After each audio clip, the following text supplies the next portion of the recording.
கனடாவின் கல்கரி ஸ்டம்பீட் நிகழ்வில் கலந்து கொள்ளும் மக்கள் கவனமாக இருக்க வேண்டும் என மருத்துவர்கள் எச்சரிக்கை விடுத்துள்ளனர்.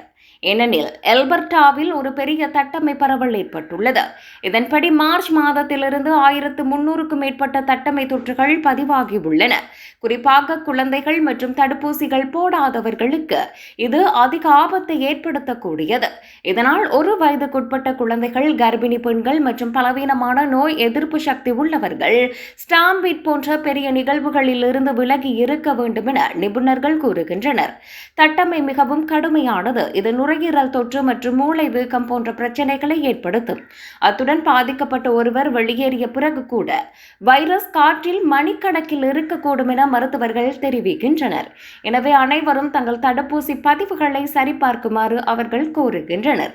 மேலும் உடல்நிலை சரியில்லாமல் இருந்தால் வீட்டிலேயே இருக்குமாறு, கூட்டத்தில் கவனமாக இருக்குமாறு மருத்துவர்கள் வலியுறுத்துகின்றனர்.